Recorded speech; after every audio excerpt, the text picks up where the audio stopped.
할렐루야. 예수 그리스도 이름으로 하나님 말씀 함께 나누는 시간 돌아가겠습니다. 오늘 이제 고린도전서 4경 8번째 시간이고요. 본문은 고린도전서 4장 1절에서 13절까지의 말씀이 되겠습니다. 4장은 이제 두 단락으로 이렇게 구분할 수 있는데요. 그 중에서 첫 번째 단락이 되겠습니다. 오늘은 이제 제목이 뭐냐면 판단하시리는 주시니라. 여기서 주목이 되는 단어가 어떤 단어예요? 판단, 그죠? 자, 그럼 우리 본문을 함께 저와 같이 교독하겠습니다. 제가 먼저 읽겠습니다. 사람이 마땅히 우리를 그리스도의 일꾼이요 하나님의 비밀을 맡은 자로 여길지어다. 너희에게나 다른 사람에게나 판단받는 것이 내게는 매우 작은 일이라. 나도 나를 판단치 아니하노니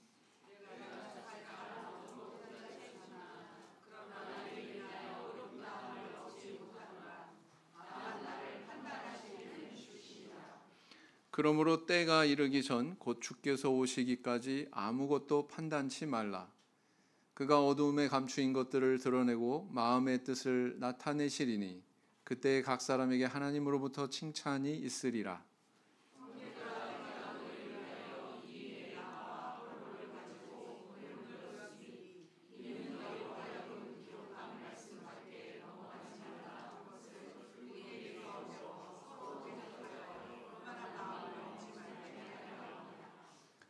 누가 너를 구별하였느뇨? 내게 있는 것 중에 받지 아니한 것이 무엇이뇨? 내가 받았은즉 어찌하여 받지 아니한 것 같이 자랑하느뇨?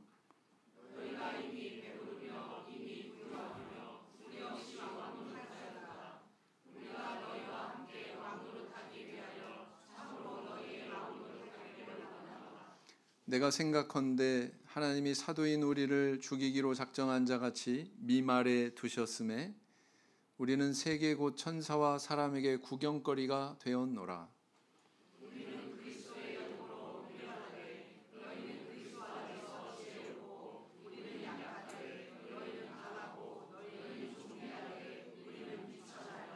바로 이 시간까지 우리가 줄이고 목마르며 헐벗고 메맞으며 정처가 없고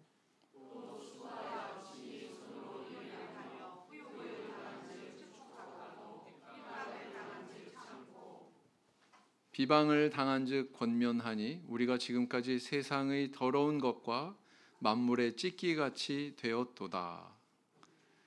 오늘 본문 읽으시니까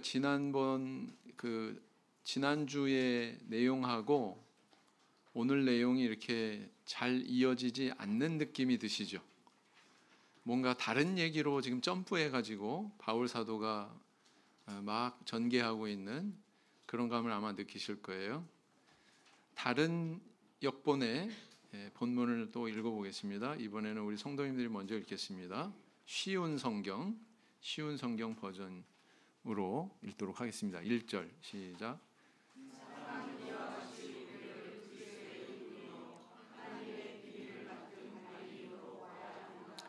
이런 경우에 관리인에게 요구하는 것은 신실성입니다.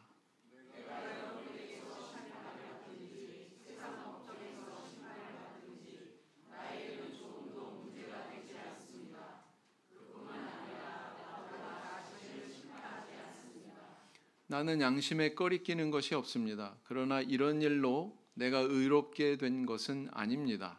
나를 판단하시는 분은 주님이십니다.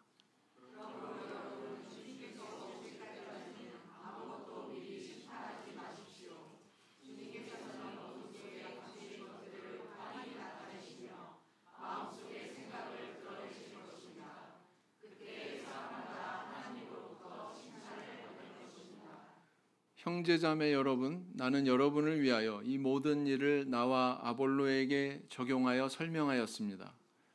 그것은 기록된 말씀의 범위를 벗어나지 말라는 격언의 뜻을 여러분이 우리에게서 배워서 어느 한 편을 편들어 다른 편을 얕보면서 뽐내지 않도록 하려는 것입니다.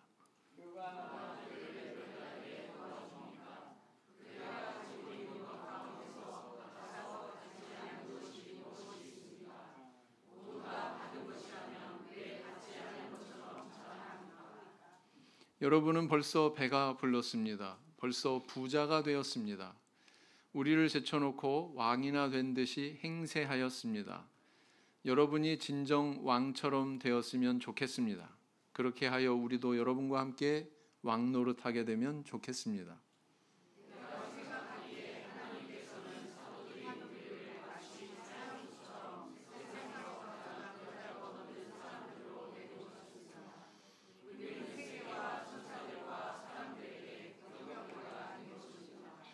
우리는 그리스도 때문에 어리석은 사람이 되었지만 여러분은 그리스도 안에서 지혜 있는 사람이 되었습니다. 우리는 약하나 여러분은 강합니다. 여러분은 영광을 누리고 있으나 우리는 천대를 받고 있습니다.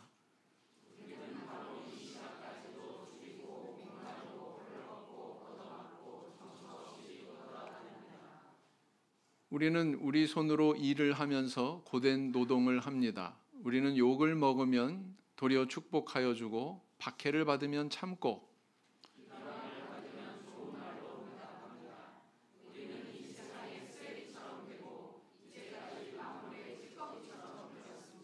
네, 이런 내용입니다. 우리는 이제 그 1장부터의 이제 흐름을 다시 한번 좀 복기를 해보자면 그렇습니다. 고린도 교회에 문제가 있었죠? 그것은 바로 네 분파로 나뉘어지는 그런 위험한 그런 상황에 있었다. 이게 바울 사도가 이제 거기에 대해서 인사말이 끝나기가 무섭게 지적을 한 다음에 그 다음에 이어지는 말이 뭐였어요? 십자가의 도라고 하는 표현을 통해서 고린도 교인들에게 이제 이야기를 시작을 합니다. 십자가의 도의 입각에서 보면 세상의 지혜와 하나님의 지혜는 다르다. 너희들이 가지고 있는 것은 세상의 지혜고 하나님께서 가르치시고 또 내가 가지고 있는 것은 영적인 지혜, 성령으로부터 오는 영적인 지혜다. 이렇게 바울 사도가 이야기하고 있죠. 그러면서 대조를 시키면서 계속 나아가요. 왜 그렇게 대조를 시키면서 나갔는지의 이유에 대해서는 이제 3장에서부터 밝혀지기 시작합니다. 그렇게 대조시킨 이유는 뭐냐면 세상의 지혜에 혼박 빠져가지고 바울이나 뭐 아볼로를 막 판단하고 말이죠. 뭐 그들을 평가하고 막 이러는 일을 거침없이 하는 그들에게 아직은 어린아이 신앙에 있다. 너희들이 아직은 영적인 그런 지혜가 있는 존재가 아니다. 세상의 지혜에 지금 쩔어 있는 그런 존재들이다. 이렇게 비판을 하고 나서죠. 그래서 나는 심었고 아볼로는 물을 주는 존재고 하나님께서 자라나게 하셨다. 그래서 하나님을 주목하게 합니다. 우리는 뭐냐? 우리도 가치가 있는데 우리는 하나님 앞에서 이렇게 부름받은 일꾼이다. 그러면서 이제 마지막에 3장 마지막에 가서 보면 지난번에 피라미드 지난주에 기억나시죠? 제일 위에 누가 계셨어요? 하나님, 그 다음 그리스도, 그 다음 나와 다른 피조물. 이렇게 피라미드가 기억이 나세요? 이것이 순서가 역전되거나 헝클어지면 그게 바로 뭐라고 그랬어요? 우상숭배예요. 다시 말하면 우상숭배는 뭐냐면 하나님의 창조 질서를 깨트리는 행위예요. 경배해야 되는 존재에 대해서 경배 안 하고 경배하지 않아야 되는 존재에 대해서 경배하고, 그죠? 이런 상황이 되면 안 된다. 제가 그런 말씀을 드렸습니다. 그러면서 오늘 이제 4장의 내용이 시작이 되는 거거든요. 어렵고 복잡하게 생각하지 마세요. 단순하게 접근을 하자면 고린도전서라고 하는 이 성경은 편지라고 그랬습니다. 편지. 편지에는 반드시 뭐가 있어요? 편지를 수신하는 자와 편지를 쓰는 자 사이에 서로 교감하는, 대화하는 그런 맥락이 있죠. 그걸 전제로 해서 성경을 보면 그렇게 어렵지 않습니다. 그래서 오늘 본문은 한마디로 압축을 하자면 어떤 내용이냐면 바울 사도가 고린도 교회 성도들을 꼬집는 이야기를 하고 있는 거예요. 넌지시 꼬집고 있어요. 그러면서 이 꼬집는 내용은 언제까지 가냐면 다음까지 갑니다. 다음 시간에 4장 마지막 부분까지 고린도 교인들의 어떤 양심을 겨냥해서 이렇게 부족한 모습이 당신들한테 있지 않느냐, 이것을 넌지시 꼬집고 있다, 이렇게 생각하시면 됩니다. 뭐라고요? 4장 내용은 전체가 그러니까 무슨 내용이라고요? 고린도 교회 성도들을 꼬집는 내용이다. 이해가 되시죠? 네, 그렇게 전제를 하시고 본문을 읽으시면 되겠습니다. 자, 첫 번째, 고린도 교회 성도들은 우리를 어떤 존재로 여겨야 마땅하다고 이렇게 이야기하고 있습니까? 바울 사도, 그리고 또 아볼로. 바울 사도가 자신과 아볼로에 대해서 우리를 어떤 존재로 여겨야 된다, 지난 시간에 이미 얘기했지만 그거와 연결되는 겁니다. 나는 심었고 아볼로는 물을 주었다, 이렇게 표현했죠. 그죠? 사역자들이니라, 우리는 사역자들이다. 그런데 어떤 존재로 여기라고 이야기하고 있습니까? 1, 2절에 보니까 그리스도의 일꾼, 그 다음에 하나님의 비밀을 맡은 자, 이렇게 표현하고 있습니다. 하나님의 비밀은 뭘까요? 하나님의 비밀이 뭘로 나타났어요? 맥락을 보면, 문맥을 보면 하나님의 비밀은 곧 그리스도를 얘기하는 거예요. 그리스도를 통해서 나타난 십자가의 도, 하나님께서 우리를 구원하시기 위해서 베푸신 모든 그리스도를 중심으로 하신 구원 사역, 이걸 하나님의 비밀로 표현하고 있다, 이렇게 볼 수가 있습니다. 그걸 전했던 인물이 바로 누구예요? 바울과 바나바였다. 고린도 교회에 이것을 전한 일꾼들이 바로 바울과 바나바였다. 자, 두 번째, 자, 바울 사도는 고린도 교회 성도들이나 다른 사람들에게 자신이 판단받는 일에 대해서 어떠하다고 이야기하고 있는가? 3절에 보니까 뭐라고 표현하고 있습니까? 큰 일이다, 작은 일이다? 매우 작은 일이다. 왜 이렇게 표현하고 있을까요? 그리고 또 이 의미는 뭘까요? 고린도 교회 성도들이 바울과 아볼로에 대해서 판단을 했어요, 안 했어요? 판단을 했어요. 여기서 판단이라고 하는 단어가 제목에도 나오고, 판단하실 이는 주시니라, 이게 제목이었잖아요. 주목되는 단어가 뭡니까? 그랬더니 판단. 그리고 우리 황 집사님이 대답을 하셨어요. 판단이라고 하는 단어가 아나크리노라고 하는데, 이 단어는 다른 어떤 단어로 또 번역이 되냐면 심판이라고 하는 단어와도 통합니다. 그러니까 남을 판단하고 나를 판단하고, 그건 바로 뭐예요?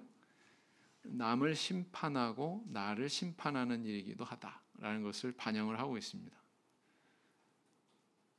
그래서 그렇게 내가 판단받고 심판받고 하는 것은 바울 사도가 뭐라고 그러냐면 그건 작은 일이다, 뭐 큰 일이 아니다. 남한테 그렇게 판단받는 것은 그렇게 큰 일이 아니다, 이렇게 이야기하고 있습니다. 자, 고린도 교회 성도들이 바울과 아볼로를 판단했어요, 안 했어요? 판단했어요. 어떤 기준으로 판단했어요? 세상 기준으로. 다시 말하면 판단하려면 지혜가 있어야 된다고 그랬잖아요. 세상 지혜로 판단했다. 하나님의 지혜, 성령으로부터 오는 지혜, 신령한 지혜로 판단한 게 아니고 세상 지혜, 세상 관원의 지혜, 이걸로 바울과 아볼로를 판단했다. 그러면 어떤 음성이 나왔을까요? 한번 상상을 해보세요. 바울 저 사람은 어쩌고 해. 아볼로는 또 가만 보니까 어쩌고 해. 그거는 상상해 보세요. 어쩌고 저쩌고는 어떤 말이 나왔을지. 거기에 대해서는 조금 있다가 바울 사도의 말을 통해서 간접적으로 추론을 해볼 수가 있습니다. 세 번째, 바울 사도는 판단하실 수 있는 분은 남도 아니고 나도 아니고 오로지 누구라고 이야기하고 있는가? 4절에 보니까 누구라고요? 판단하시는 누구보다 주시다. 주시다. 이렇게 이야기하고 있습니다. 그러니까 타인도 나에 대해서 정확하게 못 본다는 얘기고, 나도 나 자신에 대해서 정확하게 못 본다는 얘기고, 정확하게 나를 의롭다, 불의하다, 칭찬받을 만하다, 그 판단하시는 분은 누구라고요? 오로지 하나님이시다, 주시다, 예수 그리스도시다, 이렇게 이야기하고 있는 거다라는 겁니다.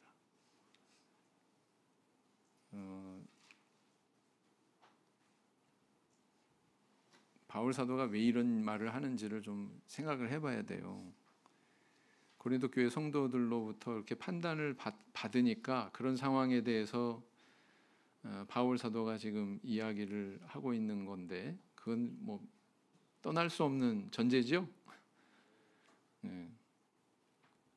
어떤 말을 했을까? 분명한 것은 판단의 말을 했다.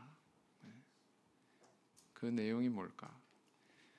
자, 네 번째로 넘어가겠습니다. 바울 사도는 고린도 성도들에게 아볼로와 함께 본을 보여 가르친 것은 어떤 목적 때문이었다고 말하고 있습니까? 6절에 보니까 뭐라고 그랬어요?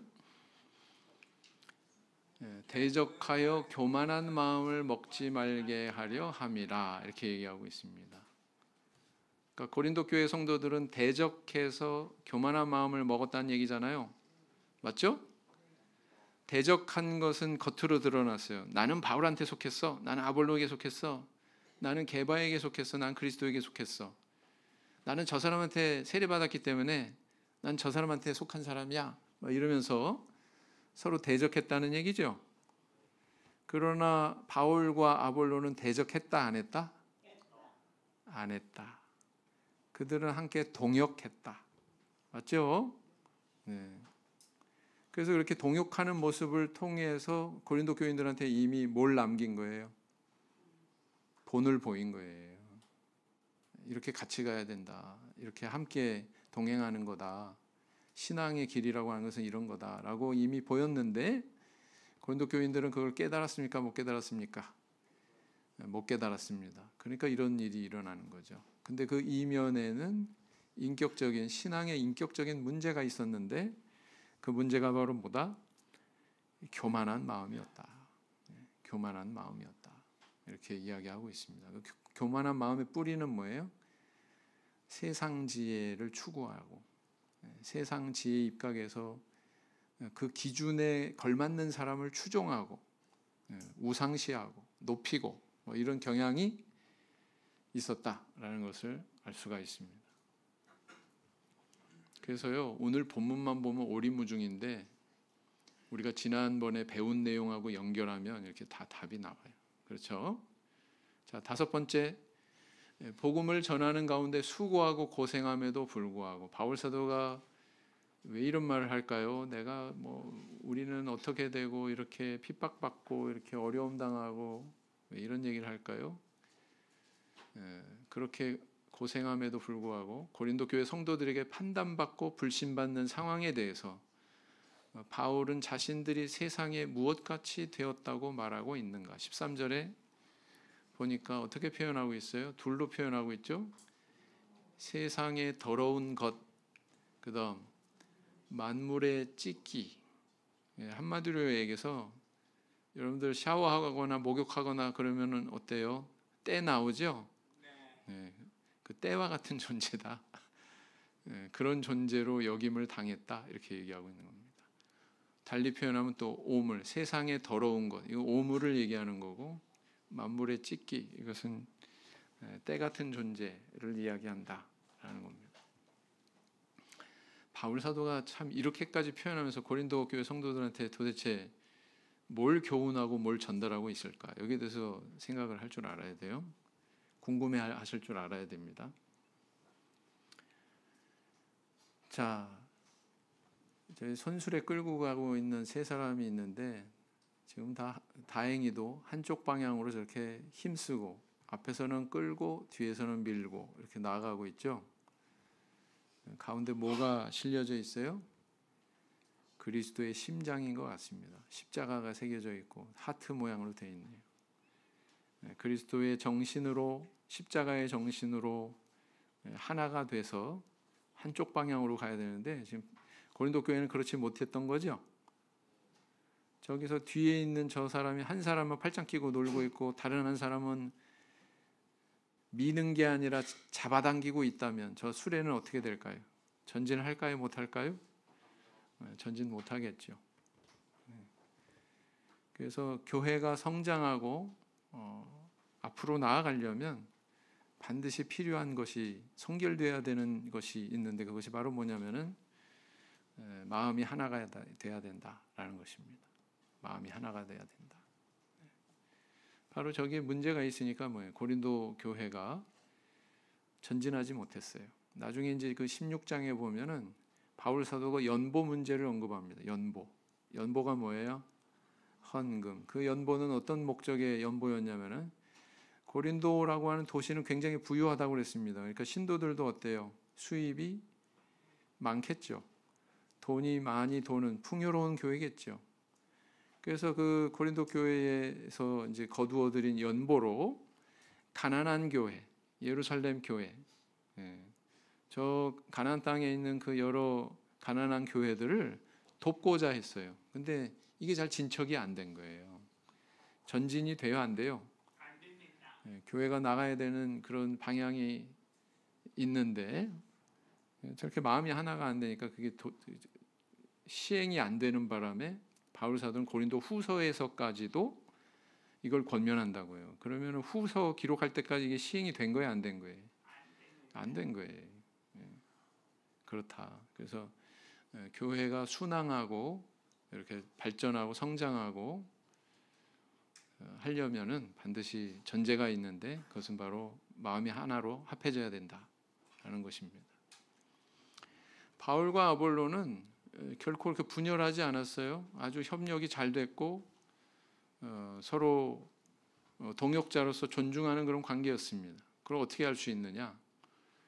고린도전서에 보면 간접적으로 알 수 있어요. 나와 있습니다. 근데 이상하게도 둘은 분열하지 않았는데 두 사람을 언급하는 고린도 교회 성도들은 분열했단 말이에요. 서로 대적하고.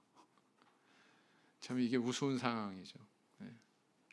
우스운 상황. 그러면 안 된다.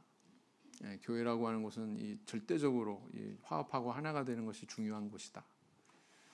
자, 바울 사도는 고린도 교회 성도들에게 여기서 자신들은 누굴 얘기합니까? 바울과 아볼로를 뭐라고 표현하냐면 그리스도의 일꾼, 하나님의 비밀을 맡은 자로 여겨야 한다. 이렇게 말한 배경에 대해서 이야기해 보자 그랬습니다. 두 가지로 이야기할 수 있을 것 같아요. 첫째는 뭐냐면은 바울과 아볼로는 신적인 존재거나 이렇게 비난받고 때로는 심판받고 판단받을 만큼 폄훼될 만한 그런 나쁜 사람도 아니죠. 그죠? 정체를 뚜렷하게 이야기합니다. 우리는 하나님 같은 존재도 아니야. 신과 같은 존재도 아니야. 우리는 어떤 존재다? 그리스도의 일꾼이다. 이렇게 딱 이야기하고 있습니다. 그 이상도 이하도 아니다. 그 다음에 하나님의 비밀을 맡은 자다. 하나님의 비밀을 맡은 자로서는 존중받아야 된다. 존중해줘라. 이렇게 이야기하고 있는 겁니다. 여러분, 사도가 사도로 인정받지 못하면 어떤 일이 일어날까요? 그 전하는 복음이 받아들여질까요? 안 받아들여질까요? 안 받아들여지죠. 그럼 아주 심각하게 되는 거예요. 왜요? 사도란 하나님의 말씀을 전하기 위해서 세워진 존재인데 하나님의 말씀이 안전해져? 안전해지는 상황이 발생했어? 그럼 이거 심각한 거 아닙니까? 자기 사명을 다 못하는 건데. 근데 바울 사도는 그걸 여기서 분명히 하고 있는 거예요. 그래서 어떤 사람은 능력이 이러하고 저러하고 그러면서 지나치게 추종하고 또 그 기준과 그 잣대로 다른 사람은 굉장히 폄훼하고 막 저 밑으로 보고 이런 현상이 고린도 교회 안에 있었다는 거예요, 없었다는 거예요? 있었다는 거예요. 그래서 사도들을 대하는 태도가 극과 극으로 치달으니까 그들 사이에서 이렇게 분열이 일어났던 것입니다. 근데 바울 사도는 이제 여기에 대해서 이제 지적을 하는 거죠. 이렇게 업신여기는 그런 판단의 기준이 어디에 있었기 때문에? 세상 지혜에 있었기 때문에. 바울 사도는 그렇게 아볼로랑 비교할 때 썩 그렇게 말주변이 뛰어나지는 않은 것 같습니다. 그 자신도 그렇게 얘기를 해요. 자신도. 고린도후서 10장 10절 형제반 읽겠습니다. 시작. 저희 말이 그 편지들은 중하고 힘이 있으나 그 몸으로 대할 때는 약하고 말이 시원치 않다 하니 그랬어요. 저희 말이, 여기서 저희는 누굴까요? 고린도 후서인 거 보니까 고린도 교회에 보낸 두 번째 편지인데 그 편지 안에 저희 말이 누구에 대해서 말을 했느냐? 바울 사도에 대해서 말한 사람들이 있는데 바울 사도 뭐 저래. 편지는 굉장히 막 강렬하고 아주 그 잘 쓰는데 이렇게 말하는 거 보면 어째 좀 시원치 못하네. 이렇게 이야기했다는 거죠. 어떤 사람들이. 그다음 고린도서 11장 6절 보시겠습니다. 자매반 시작. 내가 비록 말에는 조라나 지식에는 그렇지 아니하니 이것을 우리가 모든 사람 가운데서 모든 일로 너희에게 나타내었노라. 바울 사도가 자기 자신에 대해서 뭐라고 이야기하냐면은 나는 말에는 조라다 이렇게 이야기합니다. 그러나 지식에는 그렇지 아니하다. 이렇게 이야기하고 있지 않습니까? 그래서 그 말 잘하는 것과 지식이 또 풍부한 것은 또 별개일 수 있다. 별개일 수 있다. 고린도후서 11장 22절에서 23절을 보면 바울 사도가 얼마나 이 복음을 위해서 고생하면서 다녔는지를 알 수 있는 이런 내용이 있습니다. 22절부터 다 같이 읽겠습니다. 시작. 저희가 히브리인이냐 나도 그러하며 저희가 이스라엘인이냐 나도 그러하며 저희가 아브라함의 씨냐 나도 그러하며 저희가 그리스도의 일꾼이냐 정신없는 말을 하거니와 나도 더욱 그러하도다. 내가 수고를 넘치도록 하고 옥에 갇히기도 더 많이 하고 매도 수없이 맞고 여러 번 죽을 뻔하였으니 그랬어요. 여기까지만 읽을게요. 이 뒤에도 내용이 많아요. 세 번 맞고 한 번 태장으로 맞고 세 번 채찍에 맞고 그랬던가요? 그 다음에 그 배가 파선해서 사흘 주야로 기품해서 지냈으며 어쩌고저쩌고 쭉 나온다고요. 굉장히 고생한 내용을 쭉 이야기한다고요. 왜 이런 이야기를 할까요? 고린도 후서인 거 보니까 여기도 여전히 뭐예요? 고린도 교회를 겨냥해서 쓴 편지인데 그들 가운데 나타나서 선생 행세를 하는 거짓 선지자들이 바울을 비난을 했어요. 바울을 비난할 뿐만 아니라 그들은 자기들의 어떤 육신의 배경을 자랑했습니다. 우리는 히브리인이야. 우리는 아브라함의 씨야. 우리는 할례 받았어. 그리고 그리스도의 일꾼이야. 이러면서 이때는 왜 이런 말을 하는 배경이 뭐예요? 순회 교사들이 있었다고 그랬잖아요. 그 순회 교사들 중에는 거짓 사도도 있었다 없었다? 거짓 교사가 있었다. 그런 거짓 교사들이 이런 걸 내세우면서 주장하는 거예요. 그러니까 바울 사도가 그들에 대해서 뭐라고 반박하냐면 나는 더 그렇다. 나도 히브리냐? 나도 이스라엘이냐? 그러면서 지금 이렇게 반박을 하는 거예요. 그래, 그리스도의 일꾼이라고? 그래, 나도 일꾼이야. 더더욱 일꾼이야. 왜? 내가 이렇게 고생했거든. 이렇게 정말 처절하게 고생했거든. 그러면서 얘기하고 있는 거라고요. 좀 분위기를 아시겠죠? 네. 다시 말씀드리지만 이거 편지입니다. 편지. 편지에는 다분히 정서라고 하는 것도 담겨져 있어요. 그러니까 그 정서가 전달이 되도록 또 이야기하고 있구나 이렇게 이해를 하시면 된다라는 겁니다. 자, 이제 갈라디아서 4장 14절에는 이렇게 기록을 하고 있습니다.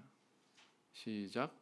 너희를 시험하는 것이 내 육체에 있으되 이것을 너희가 업신여기지도 아니하며 버리지도 아니하고 오직 나를 하나님의 천사와 같이 또는 그리스도 예수와 같이 영접하였도다. 바람직한 거죠? 하나님의 천사와 같이. 하나님 같이? 아니요. 뭐라고요? 하나님의 천사와 같이. 천사는 무슨 의미냐면 사신이라는 뜻이에요. 사자라는 뜻이에요. 어응하는 사자 말고요. 노아 안 왔죠? 사자 그러니까 저한테 사자를 그려가지고 선물을 해주더라고요. 그 어응하는 사자가 아니고 사자는 사신, 대사 이런 존재를 천사로 표현하고 있습니다.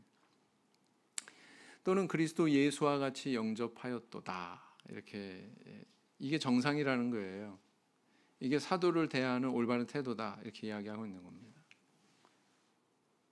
왜 이게 중요하냐? 사도로 받는 게 왜 중요하냐? 이것 때문에 그렇습니다. 시작. 이러므로 우리가 하나님께 쉬지 않고 감사함은 너희가 우리에게 들은 바 하나님의 말씀을 받을 때에 사람의 말로 아니하고 하나님의 말씀으로 받음이니 진실로 그러하다.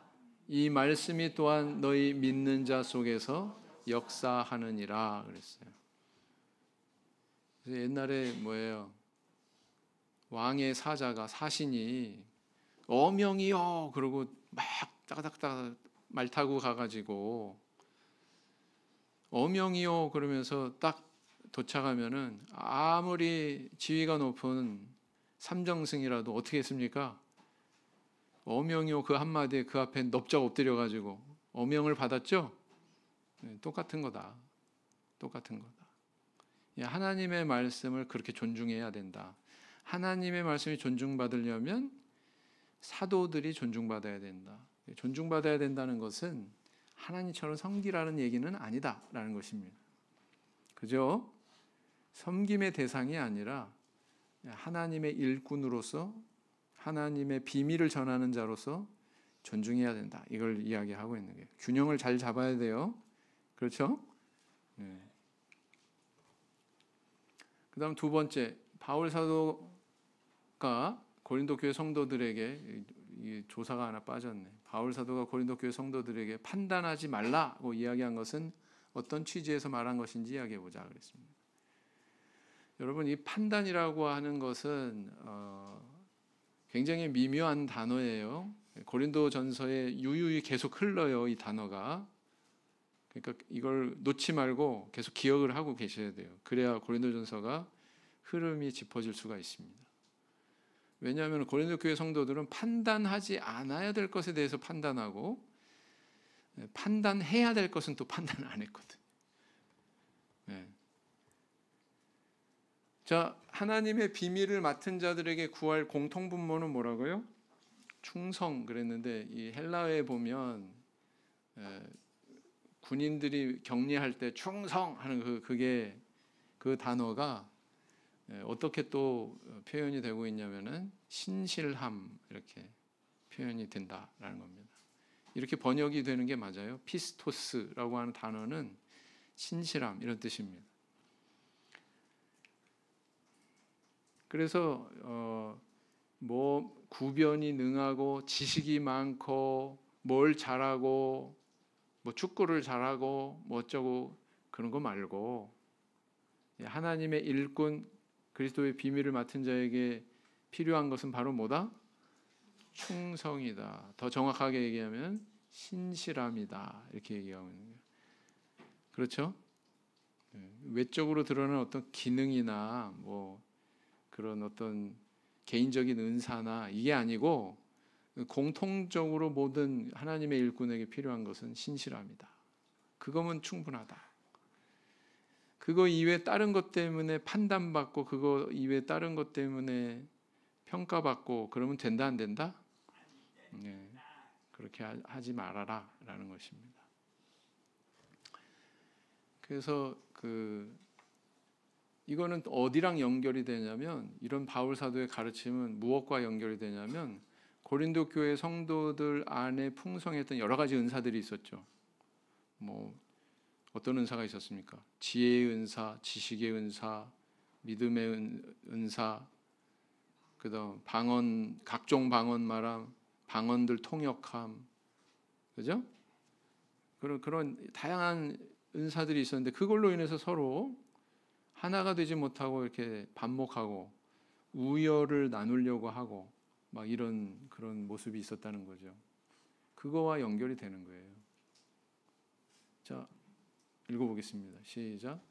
어떤 이에게는 성령으로 말미암아 지혜의 말씀을, 어떤 이에게는 같은 성령을 따라 지식의 말씀을, 다른 이에게는 같은 성령으로 믿음을, 어떤 이에게는 한 성령으로 병 고치는 은사를, 어떤 이에게는 능력 행함을, 어떤 이에게는 예언함을, 어떤 이에게는 영들 분별함을, 다른 이에게는 각종 방언 말함을, 어떤 이에게는 방언들 통역함을 주시나니.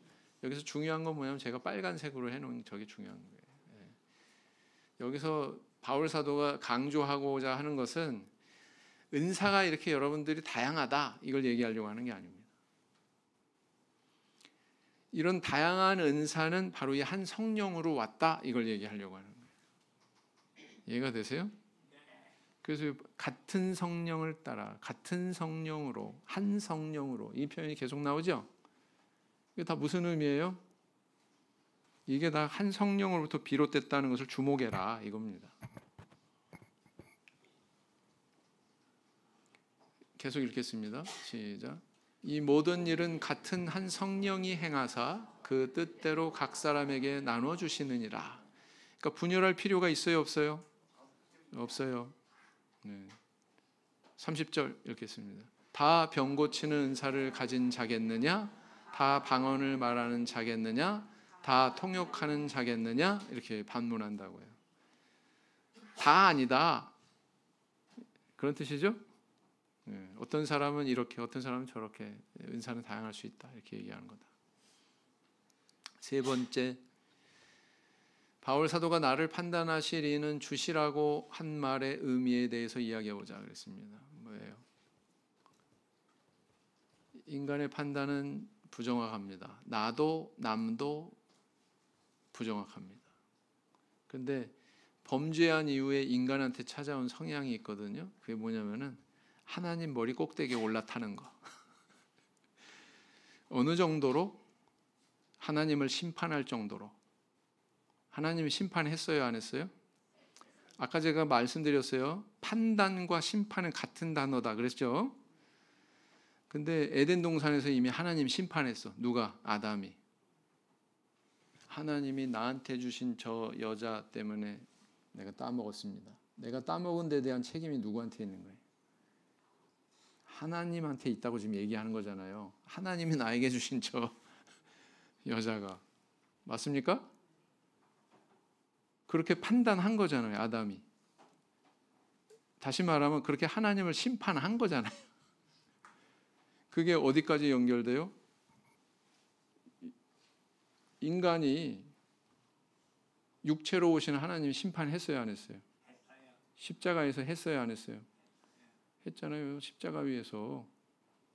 십자가에 못 박혀야 하겠나이다. 누가 한 말이에요? 군중들이 한 말이에요. 군중들이. 그래서 고린도 교회 성도들 안에도 그런 성향이 있었다, 없었다? 있었다. 바울 사도 판단하고 아볼로 판단하고 그런 성향이 있었다. 근데 바울 사도가 뭐라고 그래요? 나도 나를 판단치 않는다. 당신들이 나 판단해도 그건 아주 작은 일이야. 왜? 나를 판단할 기준이 되는 분, 절대 기준이 되는 분이 바로 누구기 때문에? 하나님이기 때문에 그렇다. 이렇게 얘기하고 있는 겁니다. 이제 문맥이 이해가 되시죠? 네. 그래서 우리는 겸손해져야 된다. 교만은 뭐냐? 우리 자리를 안 지키는 게 교만이죠. 고린도 교회 성도들 자기 자리 안 지켰죠? 아담 자기 자리 안 지켰죠? 십자가 앞에 선 군중들 자기 자리 안 지켰죠? 어디 가면 하나님을 심판해. 그죠? 우리는 심판대에 앉을 사람이 아니라 심판대 앞에 피고석에 설 사람들이잖아요. 다.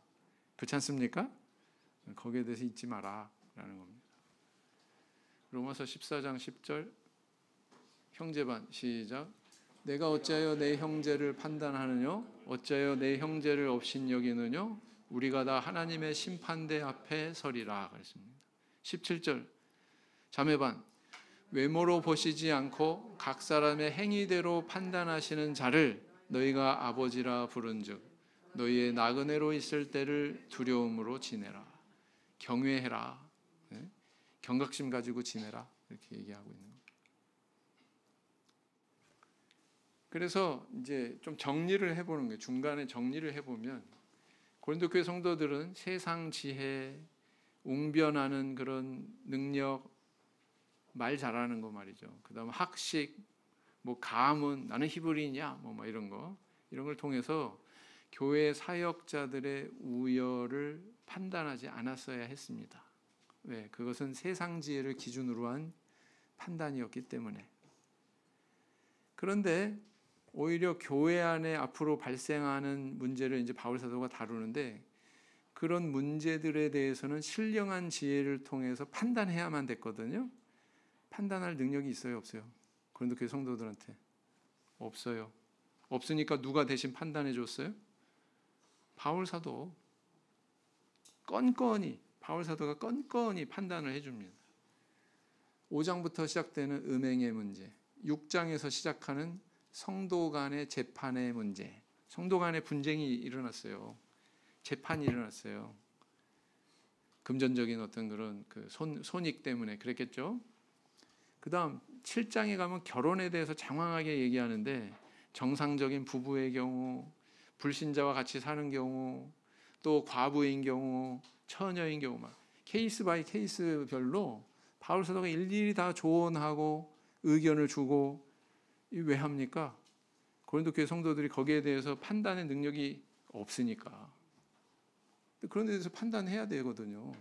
교회는 그런 판단할 능력이 있어야 되거든요. 교회 직무에는 옳은 것을 판단할 수 있어야 돼요. 하나님 앞에. 교회 성직자는 옳은 것을 판단할 수 있는 능력을 구비해야 돼요. 하나님 앞에서. 그게 중요한 겁니다. 근데 고린도 교회는 그런 능력이 있었다 없었다? 없었다. 그게 심각했던 거죠. 그래서 오히려 판단해야 될 거는 판단 못하고 판단하지 말아야 될 것은 판단하는 아주 이런 모순된 자리에 있었던 교회가 바로 고린도 교회였다라는 겁니다. 자, 로마서 14장 3절 형제반, 14장 13절 자매반 연이어서 읽겠습니다. 시작. 먹는 자는 먹지 않는 자를 업신여기지 말고 먹지 못하는 자는 먹는 자를 판단하지 말라. 이는 하나님이 저를 받으셨음이니라. 자매반 그런즉 우리가 다시는 서로 판단하지 말고 도리어 부딪힐 것이나 거칠 것으로 형제 앞에 두지 아니할 것을 주의하라. 성경에는 분명히 때로는 판단하지 마라, 다른 경우는 판단해라 이렇게 얘기합니다. 거기에는 우리 성도님들이 이렇게 생각하시면 돼요. 판단하지 마라라는 것은 이런 세상지의 기준으로 판단하지 마라. 판단하라 이것은 뭐예요? 신령한 영적인 기준으로 판단해라 이렇게 이야기하고 있는 것이다 라고 이해하시면 되겠습니다. 4장 11절 다 같이 읽겠습니다. 시작. 형제들아 피차에 비방하지 말라. 형제를 비방하는 자나 형제를 판단하는 자는 곧 율법을 비방하고 율법을 판단하는 것이라. 내가 만일 율법을 판단하면 율법의 준행자가 아니요 재판자로다 그랬습니다. 그래서 자리를 지켜라 한마디로 이거예요. 내가 있어야 되는 그 자리 지켜라. 바울 사도는 나 하나님의 일꾼이다. 그 자리 지키고 있었죠. 고린도 교인들은 근데 자기들이 지켜야 되는 자리 이탈했기 때문에. 자, 네 번째, 바울 사도는 왜 아볼로를 함께 거명하면서 자신의 서신을 기록하고 있는지 그 배경에 대해서 이야기해 보자. 아마도 고린도 교회를 세우는 데 있어서 베드로, 시몬보다도 다른 누구보다도 아볼로가 바울과 더불어서 가장 영향을 많이 미친 것 같아요. 그러니까 이 두 사람의 이름이 계속 나와요. 그런데 이제 그런 과정에서 동역하는 과정에서 바울과 함께 아볼로는 우리가 함께 일하는 것은 이런 거야라고 이제 모본을 보였다는 거죠. 너희들도 그런 모본을 쫓아와. 바울 사도는 지금 그걸 요구하는 겁니다. 그리고 16장에 보면 아볼로는 여전히 바울과 같이 지금 동역하고 있구나라는 것을 알 수 있는 구절이 있어요. 12절이죠. 16장 12절. 이거 3장 6절은 지난주에 읽었으니까 16장 12절만 읽겠습니다. 다 같이 시작. 형제 아볼로에 대하여는 저더러 형제들과 함께 너희에게 가라고 내가 많이 권하되 지금은 갈 뜻이 일절없으나 기회가 있으면 가리라. 아볼로는 굉장히 사려 깊은 인물이었던 것 같습니다. 지금 내가 고린도 교회 가봐야 더 시끄러워지기만 할 것 같아. 그러니까 다음 기회에 잠잠해지면 가야지. 아마 이렇게 생각했던 것 같아요. 그래서 바울 사도가 한번 가봐요. 아볼로 동역자님, 아볼로 사도님, 한번 가봐요. 이렇게 아마 권했겠죠. 근데 전 다음에 가겠습니다. 아마 이렇게 대답했었을 것 같아요. 다섯 번째 7절에서 13절의 내용은 바울 사도가 고린도 교회 성도들이 무엇을 겨냥해서 어떤 화법으로 말하고 있는 것인지 이야기해 보자 그랬습니다. 이건 서두에 제가 말한 거예요. 뭐냐면은 우리는 이렇게 고생하고 막 정말 이렇게 쓰레기 취급당하는데 오물 취급당하고 그러는데 당신들은 자기 자리 떠나서 이렇게 군림하고 판단하고 통치하려고 하고 하는 자리에 있는 거 보니까 왕 같네요. 왕 같아. 그래, 왕 노릇 하세요. 우리도 왕 노릇 했으면 좋겠네. 이거 뭐라고 했어요? 제가 서두에 뭐 하는 얘기다? 사장 전체가 뭐 하는 얘기다? 꼬집는 얘기다 그랬습니다. 아시겠죠? 네. 그래서 그 바울은 그 높아진 그들의 마음을 낮추기 위해서 그 자리에서 내려오게 하기 위해서 사도들의 정말 그런 정말 눈물 어린 그런 고생의 실상에 대해서 언급을 하면서 부끄러움을 스스로 느낄 수 있도록 그래서 굉장히 정서적으로 지금 접근을 해서 이야기하고 있는 거예요. 그러니까 난해한 거예요. 지난 시간의 내용하고 잘 안 이어지는 거예요. 왜요? 갑자기 정서적인 쪽으로 가가지고 꼬집는 얘기를 하는 거거든요. 이해가 되시죠? 이런 꼬집는 얘기는 고린도 후서에도 또 잘 나타납니다. 만일 누가 가서 우리의 전파하지 아니한 다른 예수를 전파하거나 혹은 너희의 받지 아니한 다른 영을 받거나 받게 하거나 혹 너희 받지 아니한 다른 복음을 받게 할 때는 너희가 잘 용납하는구나. 잘 용납하는구나. 이거 잘 읽으셔야 돼요. 이것도 뭐예요? 꼬집는 어투예요. 이것도. 잘 용납하는구나. 잘 용납한다고 그랬잖아. 이렇게 하란 얘기야. 이렇게 읽으시면 돼요? 안 돼요? 그러면 안 돼요. 이것도 꼬집는 얘기예요. 그런 뉘앙스를 잘 이해하시면서 성경을 보셔야 된다. 자, 나는 자신의 판단력을 너무 과신하는 사람 아닌가? 돌아봐야죠. 나는 하나님께 판단받을 미래가 있다는 사실을 인식하는가? 인식해야죠. 나는 교회에서 낮아져 섬기는 사람인가? 아니면 교회에서 군림하는 사람인가? 이런 것들이 우리에게 도전을 주는 질문들이다. 이렇게 볼 수가 있습니다. 오늘 여기까지 마치고 묵상기도 하시겠습니다.